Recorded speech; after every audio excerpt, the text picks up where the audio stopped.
married, you know, as a couple. Well, that's yeah. I mean, that's part of what goes into what I was saying is by 3 just kind of feels tired.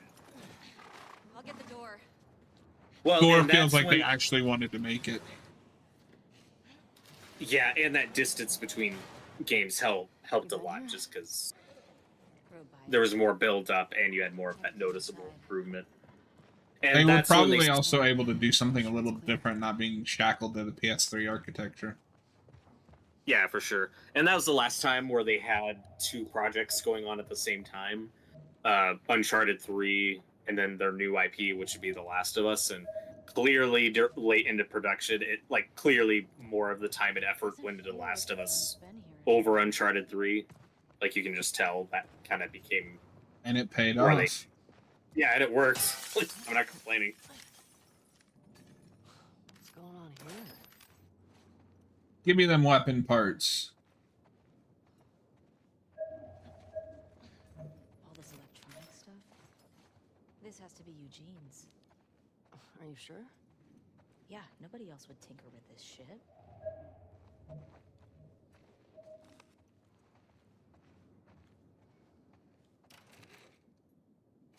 Huh.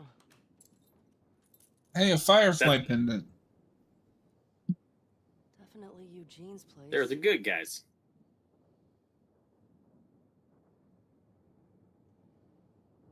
That's one thing that I love about just the lore and the expansion of the world of this game. It's like, oh yeah, like every QZ has like its own version of the Fireflies. Like that's what the Washington Liberation Front are, you know? It makes the Fireflies just feel so much smaller.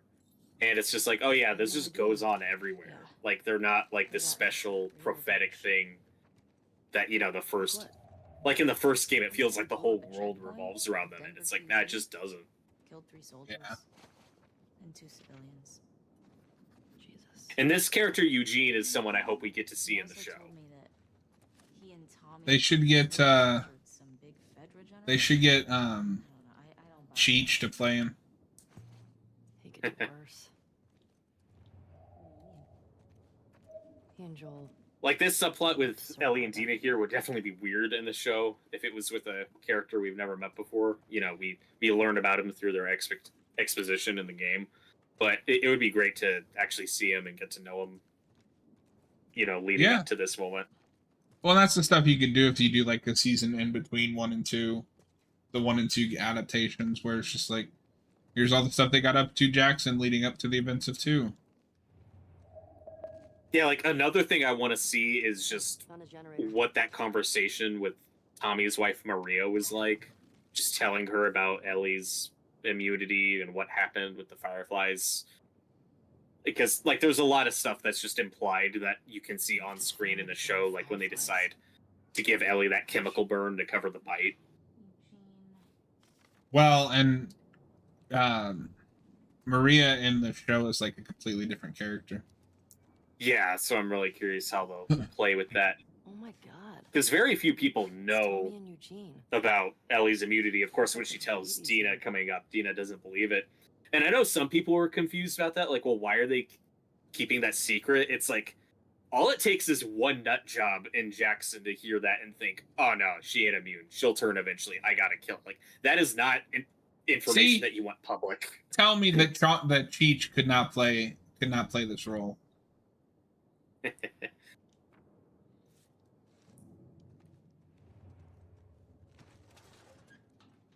Yeah, there's definitely an opportunity with the show to introduce a lot more of, like, the people in Jackson and flesh them out. So far, they're sticking to the game with Dina and Jesse, and that's great. I'm really curious about casting. And casting announcements are weird, because I don't know if you remember, but when we got that initial list of, like, 7 or 8 cast members for the show, Sam and Henry weren't included. So, like, for a long time, I had wondered, like, are they just going to cut those characters out of the show? Because it wasn't until, like, up until the show we even knew who were playing those characters. So we can't even... Wrong. Yeah, Zed. I think. I get them mixed up. Well, the the guy in this, that when we meet him, he's died of a stroke of old age. A good point. Jeff Bridges should play that guy. I mean, I wouldn't be opposed. Or, like, get Kurt Russell. Yeah. I mean, you don't have to be that old to get a stroke, you know. Good job. Well, but they say that he dies of old age. Yeah. And that would be some good drama for the show. Just have a character we get to like who just, you know, dies of natural causes like that. And then he Especially just since fucking died. There's more stuff. Yeah. down there. especially since I don't know if you remember this, but that's one thing cut out of Left Behind in the show from the game. Is in the game there's like that person that Ellie and Riley knew who died. I don't remember how he died, but it's very similar to this, where they find his alcohol, like his stash. I don't remember the guy's name, but it's someone you never get to meet that they just talk about who had recently died. So it's a very similar setup to this sequence in this show with this Eugene guy. So all the more reason, I think, to include it in the show and actually do not introduce and remember expand on the that. character. I'll get there eventually. I'm going through it on PC right now. Down here. Well, it's obvious Yeah, the it's Left Behind episode is a very close adaptation to that DLC. That's just one of like the It's one of smaller my things that- favorite that was cut. episodes. Yeah, it's like a perfect adaptation of that section. It's what they think episode 3 is. Well, they're doing different things. I like those. No, fuck you. Oh my god. It's weed. That's a lot of dead weed. This explains a lot.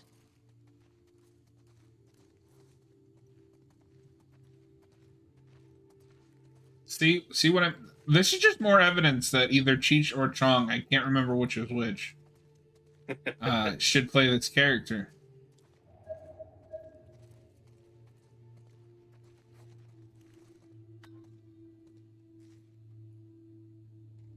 Ah, Oh, there we go. you think it's still good? Does weed? Yeah, I remember this scene with Ellie and Dina coming up is one of the scenes in the trailers where if you go back to the trailer, like the background and setting is completely different You having a hard time? and their outfits are different just because, you know, they didn't Fuck. Give me that. want Oh, anyone. Like you're gonna get it. They were trying to throw people off with plot details. Because with those early trailers, they really wanted you to think that, oh, this Dina character is going to die early on, and that's what Ellie wants revenge for. And it wasn't until release where I was like, wait a minute. Maybe that's not the What case. is wrong with you? Yeah, okay. You had it Zed, right, thank right? you. Chong is who I'm thinking of. It's because he's in that 70s show and he's great. Yeah, that's what I know. That's what I think of him from, was that 70s show. I love him in that 70s show. I mean, What's the problem, Ulcifer? gonna be stuck here a while, right?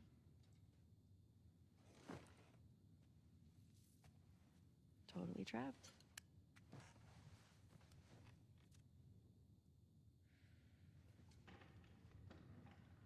Smoking weed in 4K. Can I ask you a question? I don't know. Can you? And what's the new gameplay thing called? Is called No Return. Yes. One being Yeah, that's just a really fun, nice extra thing to have that I really appreciate. Just because, like I said, life. on the one hand, the story of this game is massive. It's so much bigger than the first one, so you definitely get plenty, but it's also all you get. You don't get any fun bonus stuff. And if I'm going to nitpick the release of this game, Why are we still talking about this? the build up to it, I don't know if you care at all about like supplemental stuff, but just given that there was 7 years Did I say between that? the two games, there was kind of a missed opportunity, in my opinion, to do like a tie-in comic that was just like an extra Joel story Kiss? or some books, like something. Even if you don't read that stuff, like because the first game had Left Behind and it also had the American Dreams comic, which was what introduced Riley. And now it feels like it's too late. It just, give I you do think opportunities were missed to That's just put a 6. couple other fun things out, like in the build up to Wow, the like second. a solid 6. Okay. There are a lot of people around. Yeah, but 6. And I still wish we got a novelization, like an official I mean, book now I really wanna novelization know how of you that play it. first game before the show came out. I It's miss one of those things that- novelizations. Yeah, and that game would just play so Well, well. and it's Like I know weird because we actually do some like game novelizations. Yeah, God of War especially- 2018 has one. Mhm. You make me want to go back outside. Yeah, that I wish we had gotten that out before the show. It just would have given that story more exposure to people who don't play games. It's the type of thing they probably won't make now. Plus, they could have gotten Troy Baker and Ashley Johnson to do the audiobook, and that would have been great. Like I said, that's just a nitpick I have with the release of this game. Is just that this is all you get, and we hope you like it. But in the 7 years lead up, like once the game was announced, it's like I think we could have gotten. There's the gate you have to get behind to squeeze through. Oh, yeah. Okay. Where are they?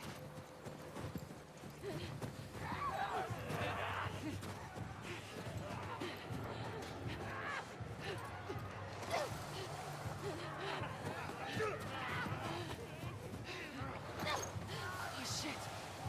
Shit! Yeah, at least it's not the worst place to be stuck at. True.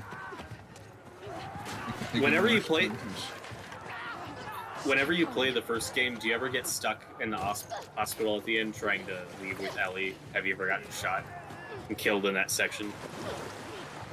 Maybe on my Survivor difficulty playthrough back in the day. Yeah, it's really not that hard once you know where you're going. But on my first couple playthroughs of that game, I would get shot at least once. I'm like, dang it.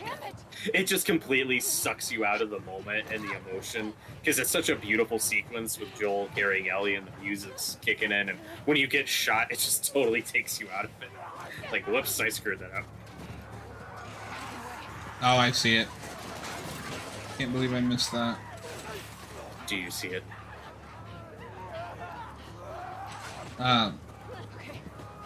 That's fair. I'm just kind of used to it as a person who's put an ungodly amount of time into Resident Evil 4.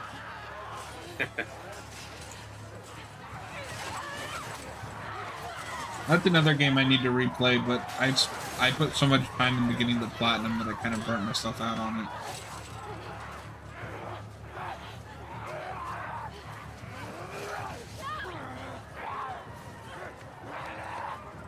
Get off me!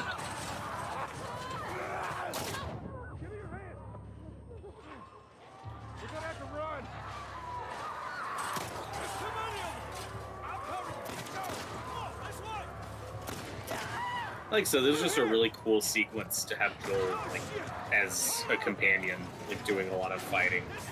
He gets a couple of really badass villains. Would you have liked to have played as Joel in this scene, or do you think the scene works fine playing as Abby? If we have the Abby section earlier, this is fine. But I honestly think what they could have done to kind of clean this up a little bit is you play as Joel from the prologue up until you get to the cabin, and then the cutscene happens, and then you're playing as Ellie. Okay, that could work. And it would have kind of paralleled where like you play as Joel most of the game in the first one, but then he gets injured and you have to take over as Abby or as Ellie. Fear me, I have a pipe. Coming. I think it's really cool that they added this Joel skin to part 1. I love his long hair. Oh, I didn't even know that they did that. I don't typically mess with the costumes in these games. It wasn't until like my 4th playthrough of Last of Us where I was like, oh, you can change their outfits. I didn't know you could do that. And I started messing with it. Yeah. My only bummer, as far as I know, this is the only Joel outfit with this game that they added to part 1 as an optional outfit. I really wish we had the outfit from the final flashback of just him in his jacket as well. Because there are obviously some scenes in part 1 where if you have the skin of him in his winter gear, it obviously just doesn't make sense and doesn't work. So, if you're going to have a part 2 skin, I wish they had a couple and not just this one, but it's fine. Fine. It's all fine. Everything's fine here. How are you? Tommy, hurry up.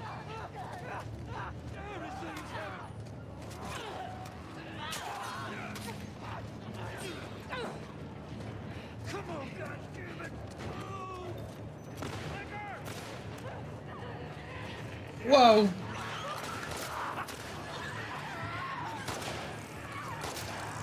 Oh, jeez. Get this thing off of me! Help!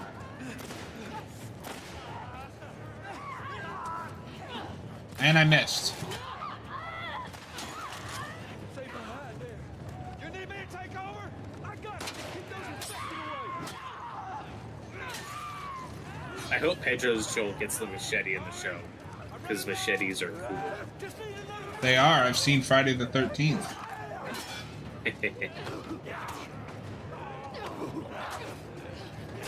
All right, look.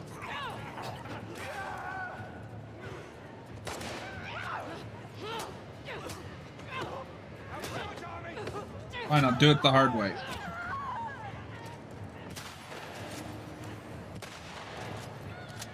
Abby, why would you bring so little ammo out on patrol? Like, Jesus. Hey! Through the window! I know, right? Hurry!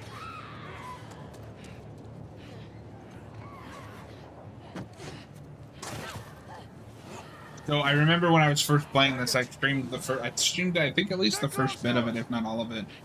When you get to the cabin, and there's this musical sting that starts playing, and I had just like, because I didn't look at the spoilers, I didn't want to. I knew I was going to play the game.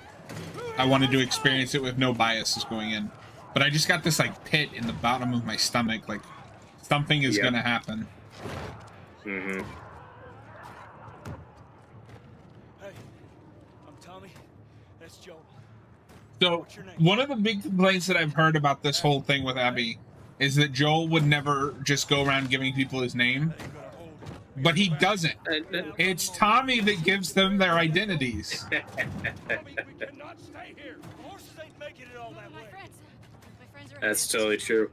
I also think Princeton, we have the whole perimeter. Joel doesn't care. Like, you know, he doesn't know that these are going to be people looking. Well, so the argument that I've heard is that because in the first one he has survival instincts, and the thing they point to is when the person is in danger in Pittsburgh, he knows it's a trap.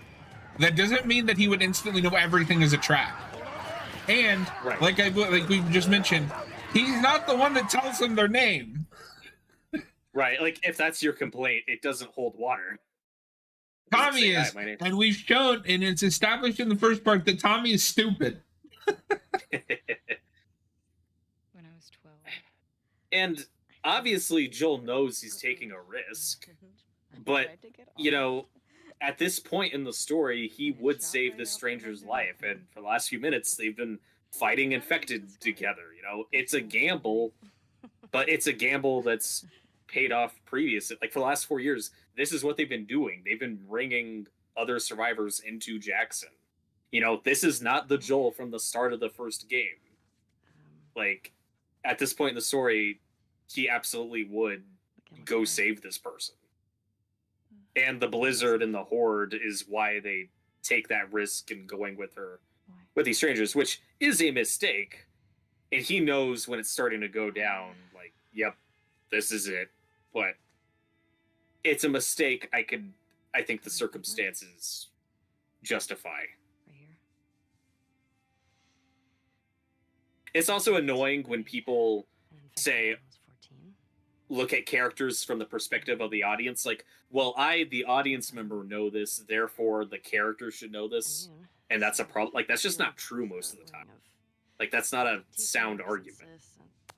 Ow! Yeah, it just Joel feels didn't like hear- a bad faith argument to try to prove that the game is I bad. told you a real fucking Yeah. story. Joel didn't hear the musical sting that we heard. Did you hear that? He didn't hear the music get creepy. Yeah. As far as they know, they just have found another stranger and saved them who would be a new member of Jackson. What are you doing? You're supposed to be on patrol. The people in Jackson in these games also aren't as like Got weed? paranoid about bringing people in as they are in the show, which makes you wonder how they're going to play some of the stuff in the show. Well, then why aren't you at the fucking lookout? Because Tommy and Joel didn't show up. What do you mean? We waited for them for an hour. I was looking for their horses when I saw lights. Maybe they just went back to town without being replaced. No way. And How much of their region I have don't. you Do you know covered? when the behind the scenes, the making of documentary of this game Go is at it coming from out? different sides, doing I've one heard thing at a time. February.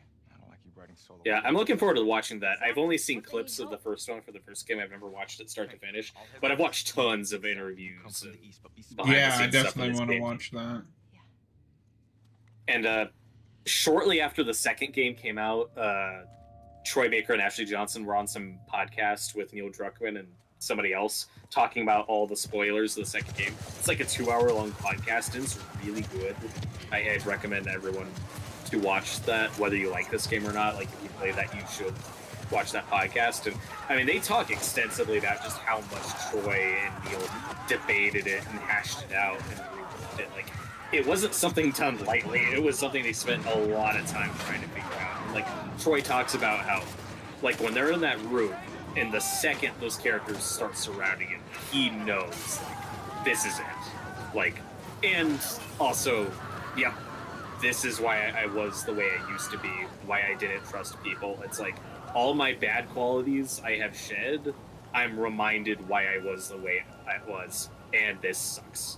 Let's get inside. I love how many infected we can have on screen now. Oh yeah, it's amazing. Got Molotov cocktail. Would you like that in original recipe or extra crispy? Scared us. How you guys doing? We're good. Thanks. Yeah. Can I talk to you for And a sequence that I really hope we get in the second season is Joel and Ellie taking down that bloater. Like, I hope they don't cut that, especially since the bloaters were used so sparingly in season 1. Like, that could be a really awesome big episode somewhere in season 2. Is just having Joel and Ellie take down a bloater together. Like, and I think could compensate for some of the infected stuff that was cut from season 1. Yesterday? Yesterday. Yep. What are y'all doing out this way? Just passing through. You two. And for anyone saying that, oh, this is contrived, they're now indoors with these strangers. Like, there's a blizzard and a million infected outside. I'm Mel, by the way. You know, they're taking So- a risk. They're Oh, okay, hold on. aware. Sorry, but this Oh, go this for it. thing right here. Y'all act like you heard of us or something. Every time I watch it, it's just, there's a pit that forms in the bottom of my stomach. Yeah, for me, it's when they're like walking in on horseback, where I'm just like, oh no, this isn't gonna go well. All clear? He's out. Put him against the wall. Tommy! Get off me! Get off me!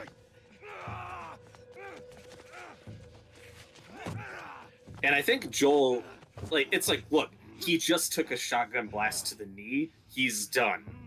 This is not anything he can get out. Yeah. Joel. And he still gets a little good moment to shine here. Like, I love his line about, like, whatever speech you have prepared. Like, let's just give it, like, he still... I still think the character goes out with a degree of integrity. Yeah, so Grounded 2, The Making of Last of Us Part 2 is coming out on February 2nd. It'll be on YouTube and as part of patch for this game, as well as additional skins for Ellie and Abby. Oh, nice.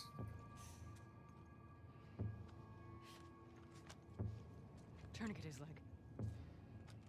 Do it.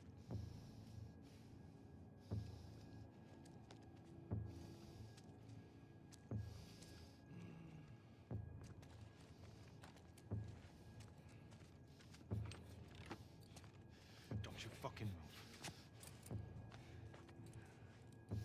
And I do wonder how they're going to play this in this show, because, you know, they released a lot of concept art and details. Like, we know they worked through various different variations of how this would go down. Like one version, like Joel is gonna get his hand cut off. There's one piece of concept art like with his eye gouged out. Like I wonder if they're gonna do this like shot for shot in the show, or if they're gonna make it kind of different, because it's very brutal and uncomfortable, but I don't think it's excessive. It's Like, not excessive at all. You don't get to rush. the only thing that hurts this game for me, the story stuff more than the first one, is there's just some major beats where it's like, yeah, I've seen this before, or a degree of this before. Like, it makes me wonder if they're going to change how he dies, because in the context of the game, it works fine. But when Abby hits him over the head with the golf club, like, of course, I'm thinking of Negan in The Walking Dead. Like, it's hard to do sequences like that in these games without just being reminded of other zombie stories, because I've seen similar situations to this before. Okay, sure. And that can be a smidge distracting.